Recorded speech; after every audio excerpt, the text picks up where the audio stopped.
Hello दोस्तों, कैसे हो आप लोग। आई होप आप सभी बहुत ही अच्छे होंगे।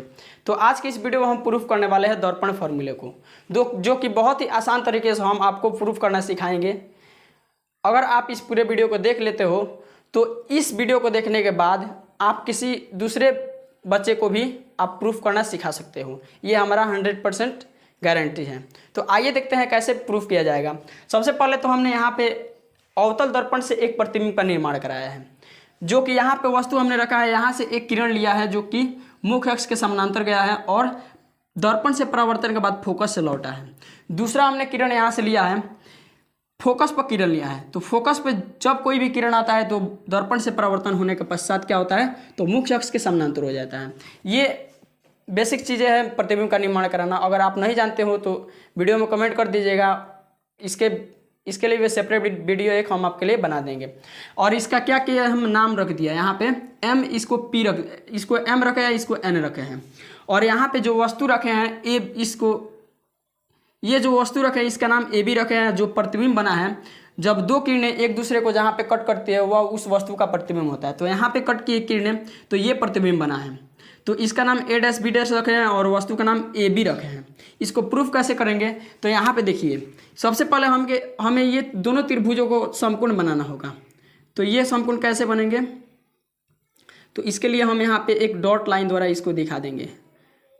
ऐसे डॉट लाइन द्वारा ऐसे दिखा देंगे, ऐसे डॉट लाइन द्वारा इसको दिखा देंगे। तो यहाँ पे मुख्य अक्ष पर कहीं पर कट किया यह पॉइंट, ये वाला लाइन जो है इस पॉइंट पे कट किया।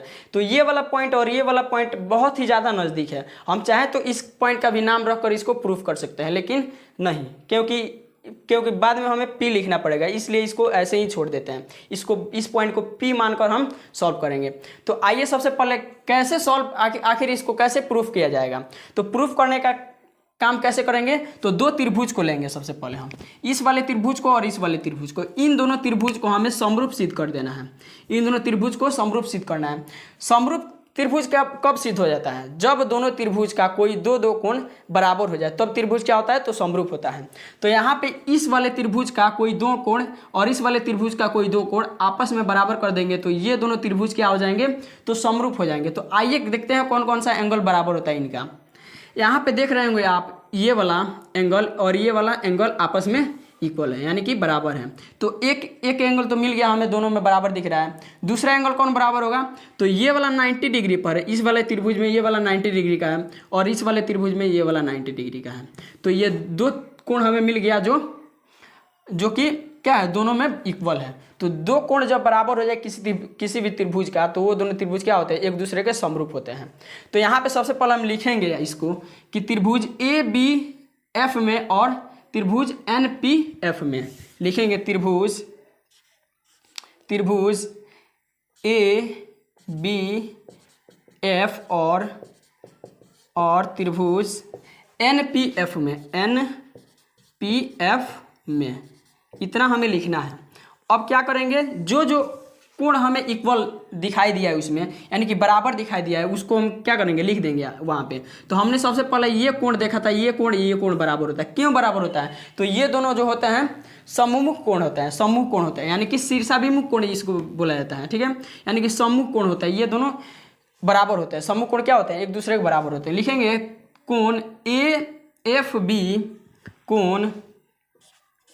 AFB बराबर हो जाएगा किसके, तो कोण PFN के, कोण PFN के। कैसे बराबर होगा, तो यहाँ पे ब्रैकेट में लिख देना है कि सम्मुख कोण है, सम्मुख कोण है। ये दोनों क्या है, तो सम्मुख कोण है। आगे दूसरा कोण हमने क्या देखा था, तो ये 90 डिग्री का है, ये भी 90 डिग्री का है। तो ये दोनों इक्वल होगा, यानी कि कोण BAF इक्वल होगा कोण NPF के। BAF इक्वल होगा किसके, NPF के। कोण BAF इक्वल होगा किसके, तो कोण NPF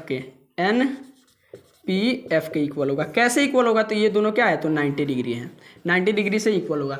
जब कभी भी किसी दो त्रिभुज का दो कोण क्या हो जाए, बराबर हो जाए, तो वो दोनों त्रिभुज क्या होते हैं, एक दूसरे के समरूप हो जाते हैं। तो यहाँ पे लिख देंगे इसमें हम कि त्रिभुज ABF समरूप हो जाएगा त्रिभुज NPF के। लिखेंगे त्रिभुज, यहाँ पे लिखेंगे त्रिभुज ABF समरूप हो जाएगा त्रिभुज NPF के। ये होता है समरूपता का चिन्ह। तो यहाँ पे समरूप त्रिभुज हो गया।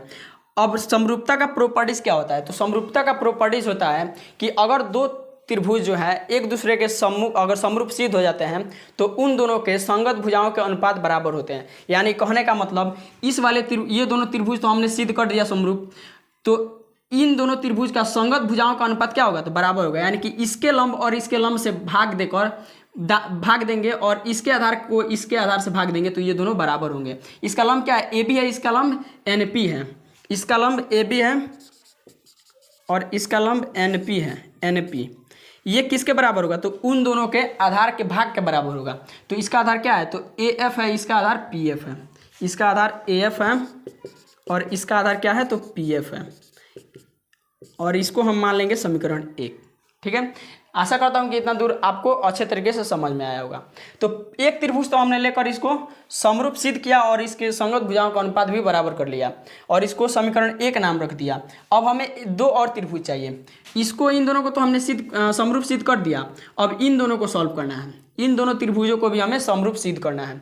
तो समरूप सिद्ध करने का अभी हमने बताया कि किस प्रकार से समरूप सिद्ध होता है। दो एंगल को बराबर करना होता है। इसमें भी एक एंगल ये वाला दिख रहा होगा आपको और एक ये वाला एंगल, ये दोनों सम्मुख कोण है। तो सम्मुख कोण से तो ये दोनों बराबर हो जाएंगे। दूसरा कोण कौन मिलेगा? तो ये वाला मिलेगा 90 डिग्री। इसमें ये वाला है और इसमें ये वाला 90 डिग्री है। तो दो कोण हमें मिल गया। लिखेंगे कैसे इसको? तो लिखेंगे त्रिभुज ABF और त्रिभुज BMPF। त्रिभुज यहाँ पे लिखेंगे त्रिभुज ABF और त्रिभुज किसमें? तो NPF में। NPF नहीं बल्कि ये वाला त्रिभुज देखना था हमको, यानी कि MPF हो जाएगा। MPF हो जाएगा MPF में। इन दोनों त्रिभुज में हमें देखना है। तो इसको भी समरूप सिद्ध करने के लिए हमने दो कोण वहाँ पे ढूंढ लिया है। एक कोण तो सम्मुख कोण है जो कि AF और B' है। AF B', उसमें क्या है? तो MFP है। इसमें AF B' है। कोण AF B' इक्वल होगा किसके? तो कोण किसके इक्वल होगा? तो इसके सम्मुख, ये वाला सम्मुख कोण है तो यानी कि MFP के इक्वल होगा। MFP के इक्वल होगा। कैसे? तो सम्मुख कोण है। लिखेंगे सम्मुख कोण है, सम्मुख कोण। ये दोनों सम्मुख कोण हैं। अब हमने क्या किया? एक कोण तो बराबर कर दिया, दूसरा हमें 90 डिग्री पर मिला है। ये वाला कोण और ये वाला कोण इक्वल है। यानी कि B'AF कोण B'AF इक्वल होगा किसके? तो कोण ई वाले कोण को, यानी कि MPF के इक्वल होगा। MPF के इक्वल होगा। कैसे इक्वल होगा? तो ये दोनों 90 डिग्री पर, इसलिए इक्वल होगा। जब दो त्रिभुज के दो कोण आपस में बराबर हो जाए यानी कि इक्वल हो जाए तो वो दोनों त्रिभुज क्या होते हैं? एक दूसरे के समरूप होते हैं। तो यहाँ पे वही बात हम लिख देंगे कि त्रिभुज A'B'F, त्रिभुज A'B'F समरूप हो जाएगा त्रिभुज MPF के। ये वाला समरूप हो जाएगा। और समरूप, जब कोई त्रिभुज समरूप हो जाए तो उनके संगत भुजाओं का अनुपात भी बराबर होते हैं। अभी हमने बताया था। तो इनका संगत भुजा का अनुपात यानी कि लंब को लंब से भाग देंगे और आधार को आधार से भाग देंगे तो वो दोनों इक्वल होगा। यहाँ पे सॉल्व कर लेते हैं इसको। इसका लंब क्या है? तो A'B' है, A'B' है बटा इस वाले का लंब क्या है? तो इस वाले का लंब दिख रहा है हमें P और M, PM दिख रहा है और बराबर होगा ये किसके? तो इसके आधार का भाग देने पर, यानी कि आधार क्या है इसका? तो A'F ये वाला आधार है इस त्रिभुज का, ये वाला आधार A'F है। इसका आधार क्या है? तो PF है। इसका आधार A'F है और इसका आधार क्या है? इस वाले का आधार PF हो जाएगा, PF। इसको मान लेंगे अभी नहीं, अभी एक और काम करना है इसमें। आपको ये वाला डिस्टेंस और ये वाला डिस्टेंस समान दिख रहा होगा, जितना इस वाले का डिस्टेंस है उतना ही इस वाले का डिस्टेंस है, यानी कि ये दोनों समानांतर रखा गया है, तो इसका बीच का अंतर भी क्या होगा, समान होगा। यानी कि हम ए बी के बदले एम पी लिख देंगे और एम पी के बदले ए बी लिखेंगे। यहाँ पे हमें क्या दिख रहा है, एम पी यहाँ पे दिख रहा है, तो एम पी को हम किस में लिख सकते हैं, तो ए बी के बदले ए बी लिख सकते हैं, क्योंकि ये दोनों क्या है, इक्वल है। और ये एक और दिख रहा होगा आपको, ए डैश बी डैश किसके बराबर है, तो एन पी के बराबर है, तो हम ए डैश बी डैश को एन पी के बराबर लिख सकते हैं। तो यहाँ पे देखिए सबसे पहले ए डैश बी डैश को हम किस में लिख सकते हैं, तो एन पी में लिख सकते हैं, ठीक है। तो एन पी में बदल देते हैं इसको एन पी में। और पी एम को हम क्या लिख सकते हैं, पी एम को, पी एम किसके इक्वल है, तो ए बी के इक्वल है, तो ए बी लिख देंगे इसको ए बी, और इसको ऐसे ही रख देंगे जैसा है, ए डैश एफ है और पी एफ है, पी एफ। अब देखिए यहाँ पे इसको क्या करते हैं, पलट देते हैं, इन दोनों को, अगर इसको ऊपर करेंगे इसको नीचे लाएंगे, तो इसको भी हमें ऊपर करना पड़ेगा, इसको भी नीचे, इसको नीचे लाना पड़ेगा, तो कोई इसमें दिक्कत नहीं होगा। इसको ऊपर नीचे हम कर देते हैं, इसको ए बी को ऊपर ले जाएंगे और एन पी को नीचे लाएंगे, बराबर इसको ऊपर ले जाएंगे, पी एफ को ऊपर ले जाएंगे और बाटा के नीचे ए डैश एफ आ जाएगा, ए डैश एफ, इसका नाम दे देंगे समीकरण 2। तो आप यहाँ पे देख रहे होंगे समीकरण 1 का बायां हाथ ए बी है, ए बी बटा एन पी है, और समीकरण 2 का भी बायां हाथ क्या है, ए बी बटा एन पी है। तो दोनों का बायां साइड बराबर है, तो इसका दायां साइड भी बराबर होगा, तो वही बात यहाँ पे हम लिखेंगे, या इसका और इसका बायां साइड बराबर है, तो इसका दायां साइड भी बराबर होगा, यानी कि ए एफ पी एफ बराबर होगा किसके, तो P F A dash F के। तो यहाँ पे लिखेंगे सबसे पहले समीकरण 1 और 2 से, समीकरण 1 और 2 से, समीकरण 1 और 2 से चलेंगे। समीकरण 1 में क्या है, तो इसका ए बी है, ए बी एन पी है, इसका भी ए बी एन पी है, तो ये दोनों इक्वल हो जाएगा, दायां हाथ भी बराबर होगा, यानी कि ए एफ पी एफ बराबर होगा, ए एफ बटा पी एफ बराबर होगा किसके, तो इस वाले का दायां हाथ के, यानी कि पी एफ और बाटा में क्या जाएगा, तो ए डैश एफ बराबर होगा, ठीक है। तो ये हमने यहाँ तक सॉल्व किया। अब इसको क्रॉस कर देना है, यानी कि तिरछा तिरछी गुणा कर देना है, तो इसमें गुणा होगा तो क्या आ जाएगा, तो A F into A dash F आ जाएगा, और इक्वल होगा पी एफ के, पी एफ में पी एफ से गुणा होगा तो क्या आ जाएगा, तो पी एफ का स्क्वायर आ जाएगा, पी एफ का स्क्वायर, गुणा करने पर हमें ये प्राप्त होता है। अब ये जो निकला है ना, तीनों दूरी है। यहाँ पे आपको एक ध्यान देना होगा बात पर, कि यहाँ पे आपको 3 दूरियाँ दिखाई दे रही होगी। एक तो ऐसा दूरी है जो दर्पण से वस्तु दूरी है, जो दर्पण से वस्तु दूरी एक हो गया, दूसरा दर्पण से प्रतिबिंब दूरी, यानी कि प्रतिबिंब माना है उसका दूरी, और तीसरा दर्पण से फोकस दूरी। तो 3 दूरियां दिख रही है, एक कौन, तो प्रतिबिंब दूरी। सबसे पहले वस्तु दूरी लिखते हैं, वस्तु दूरी को किससे दिखाया जाता है, तो u से दिखाया जाता है, वस्तु दूरी को u से दिखाया जाता है। ये कहाँ से कहाँ तक है, तो a से p तक है, ए पी। दूसरा प्रतिबिंब दूरी, तो ये है A dash P, A dash से लेकर p तक है प्रतिबिंब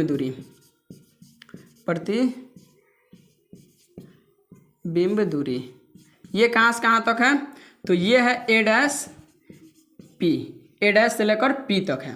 तीसरा है फोकस दूरी, तो ये कहाँ से कहाँ तक है, तो पी एफ तक है, कहाँ तक, तो पी एफ तक है फोकस दूरी।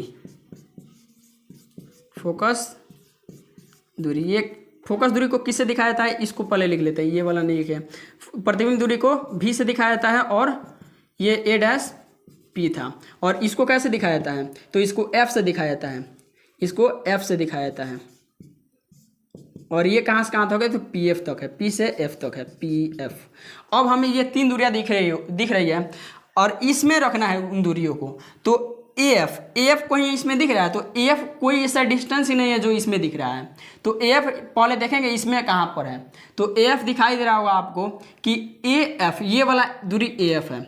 इसको कैसे फाइंड करेंगे, तो इसको हमें ऐसे दूरियों में बदलना होगा ना, इन सभी दूरियों के रूप में बदलना होगा जो हमें पता है। तो इसको कैसे बदलेंगे, तो यहाँ से यहाँ तक ए एफ है, और पूरा क्या है, ए पी है। अगर ए पी में से हम पी एफ को माइनस कर देंगे तो हमारा ये एफ बच जाएगा। अगर ए पी में से हम क्या करें, पी एफ को माइनस कर दें तो हमारा ए एफ बचेगा।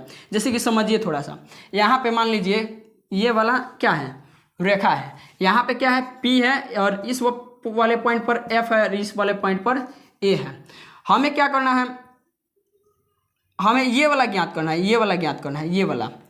तो अगर हम क्या करते हैं तो अगर हम पूरे में से ये वाले को माइनस कर देंगे, यानी कट करके हटा देंगे, तो हमारा क्या बच जाएगा, ए एफ बच जाएगा। आपको समझ में आ रहा होगा। अगर पूरे डिस्टेंस में से हम ये वाले को कट करके हटाएंगे तो हमारा ए एफ बचेगा, ये ए एफ बच गया। ठीक है, तो वही काम सेम टू सेम यहाँ पे करेंगे। यानी कि हम क्या कर सकते हैं, ए एफ के बदले में क्या लिख सकते हैं, ए एफ के बदले में हम पूरे में से पी एफ को घटा देंगे, ए एफ में से पी एफ को घटा देंगे तो हमारा ए एफ बच जाएगा। यानी एपी में से माइनस कर देंगे पीएफ को, एपी में से पीएफ को माइनस कर देंगे। अब देखिए यहाँ पे एएफ के बदले में हम क्या एपी लिख देंगे और पीएफ लिख देंगे। एपी हमारा वस्तु दूरी है तो दूरी मिल गया, दूसरा फोकस दूरी है। तो हम सिंपल तरीके से एएफ के बदले में ये रख के इसको आसानी से सॉल्व कर सकते हैं। दूसरा दूरी दिख रहा है ए डैश एफ भी इसमें नहीं दिख रहा है, तो ये कहाँ पर है इसमें, तो ए डैश एफ यहाँ पे है। तो ये वाला डिस्टेंस कैसे फाइंड करेंगे हम, तो अगर हम इस पूरे में से अगर पीएफ को माइनस कर देंगे तो ए डैश एफ बचेगा। अगर ये पूरे डिस्टेंस में से पीएफ को माइनस कर देंगे तो ये वाला डिस्टेंस बचेगा। तो वही वाला बात यहाँ पे लिखेंगे। ए डैश एफ कैसे हम फाइंड करेंगे, तो हम पूरे में से यानी ए डैश पी में से माइनस कर देंगे किसको, तो पीएफ को माइनस कर देंगे, पीएफ को माइनस करेंगे तो हमें ए डैश एफ मिल जाएगा। यानी कि हमें क्या करना है, ए एफ के बदले में क्या लिखना है, ए एफ के बदले में A P minus P F लिखना है और ए डैश एफ के बदले में लिखना है A dash P minus P F. ठीक है, तो इसका स्क्रीनशॉट ले सकते हैं, इसको हम रफ करने वाले हैं। तो हमें कौन सा चाहिए सॉल्व करने के लिए, एक तो ये चाहिए और दूसरा क्या चाहिए, ये वाला चाहिए। ये सभी, इन सभी का जरूरत नहीं है तो इसको हम रफ कर देते हैं। अब इस वाले को क्या करते हैं, यहाँ पे लिख लेते हैं ए एफ और इंटू ए डैश एफ है, ए डैश एफ और बराबर में क्या है, तो पी एफ का स्क्वायर है, पी एफ का स्क्वायर है। अब देखिए यहाँ पे हम मान को रखेंगे, हम ए एफ के बदले में क्या लिखेंगे, A P minus P F, A F के बदले में A P minus P F लिख देंगे। ठीक है, और यहाँ पे ब्रैकेट दे देंगे, इंटू में ऐसे लिखेंगे। और ए डैश एफ को क्या लिखेंगे, ए डैश पी और माइनस में पी एफ, माइनस में क्या है तो पी एफ है और बराबर में इधर क्या है तो पी एफ का स्क्वायर है, पी एफ का स्क्वायर है। ठीक है, अब गुणा करना है, इस वाले पहले वाले से इन दोनों में गुणा करेंगे, फिर दूसरे वाले से इन दोनों में गुणा करेंगे। ए पी में गुणा करना है इससे, तो A P into A dash P आ जाएगा और इसको इससे गुणा करना है। ठीक है, तो यहाँ पे प्लस और माइनस क्या हो जाएगा, माइनस हो जाएगा, ए पी में गुणा करेंगे ए पी इंटू पी एफ हो जाएगा। अब देखिए अगला काम क्या करना है, इससे इन दोनों को गुणा करना है। तो इसमें माइनस है, इसमें प्लस है, तो प्लस माइनस माइनस होगा, पी एफ में इतना से गुणा करेंगे तो पी एफ का पी एफ रहेगा, इंटू में क्या हो जाएगा ए डैश एफ हो जाएगा। और इसको इससे गुणा करना था, माइनस माइनस क्या हो जाएगा यहाँ पे तो प्लस होगा, और पी एफ में पी एफ से गुणा करेंगे तो पी एफ का स्क्वायर आएगा, पी एफ का स्क्वायर आ जाएगा। ठीक है, और बराबर में हमारे पास क्या है तो पी एफ है, पी एफ का स्क्वायर। ठीक है, अब देखिए यहाँ पे प्लस में पी एफ का स्क्वायर है, उधर जाएगा तो क्या हो जाएगा माइनस में, यानी कि घट जाएगा, यानी इसको ऐसे कट कर देंगे। ठीक है, बचा क्या हमारे पास तो ए पी बचा और इंटू में ए डैश पी बचा, माइनस ए पी एफ और माइनस में क्या बचा तो हमारे पास P F into A dash F बचा और बराबर को उधर कुछ नहीं बचा, यानी कि जीरो है। ठीक है, अब देखिए क्या करना है हमको, इन जो माइनस में दिख रहा है ना उसको उधर भेज देंगे। ठीक है, ये वाला माइनस में दिख रहा है और ये वाला माइनस में दिख रहा है, उसको उधर भेज देंगे। यहाँ से ए P into A dash P आएगा और माइनस इक्वल कर देंगे और इन दोनों को उधर भेजेंगे। तो ये माइनस में उधर जाएगा तो प्लस का हो जाएगा ए पी इंटू पी एफ, ए पी इंटू पी एफ, और ये भी माइनस में उधर जाएगा तो प्लस का क्या हो जाएगा पी एफ इंटू में ए डैश एफ हो जाएगा। ये आपको आशा करता हूँ कि आपको समझ में आ रहा होगा। ठीक है, तो आगे देखिए क्या करना है इसमें, आगे अब इसका मान रख देना है। ए पी हमारा क्या है ए पी, तो ए पी आपको दिखाई दे रहा होगा, ये वस्तु दूरी है, वस्तु दूरी को यू से दिखाते हैं और यू से दिखाते हैं वस्तु दूरी को। वस्तु दूरी जो है दर्पण से बाई तरफ है, चिन्ह परिपाटी आप पढ़े होंगे, अच्छे तरीके से समझ में आ रहा होगा आपको कि दर्पण से बाईं ओर की सभी दूरियां माइनस में मापी जाती है। तो वस्तु दूरी क्या है, दर्पण से बाईं तरफ है, तो इसको यू नहीं बल्कि माइनस यू लिखेंगे। ए पी के बदले में क्या लिखेंगे तो माइनस का यू लिखेंगे, गुणा में ए डैश पी क्या है तो ए डैश पी हमारा क्या है प्रतिबिंब दूरी है, ये भी दर्पण से बाईं तरफ है, यहाँ पे है प्रतिबिंब बना है यहाँ पे, तो ये बाएं तरफ है दर्पण से, तो ये भी माइनस का, इसको भी से दिखाया जाता है तो माइनस का भी लिखेंगे यहाँ पे, माइनस का भी लिखेंगे। अब देखिए यहाँ पे इक्वल है तो इक्वल का साइन देंगे, ठीक है। अब एपी क्या है, तो आप एपी अभी हमने देखा था कि वस्तु दूरी है, वस्तु दूरी को माइनस में लिखेंगे, दर्पण से बाईं तरफ है इसलिए। और गुणा में पीएफ क्या है, तो पीएफ हमारा फोकस दूरी है, और फोकस दूरी दर्पण से बाईं तरफ है, ये भी क्या दिख रहा है यहाँ पे बाईं तरफ है, तो ये भी माइनस में लिखाएगा, तो यहाँ पे माइनस का एफ लिखेंगे, ठीक है।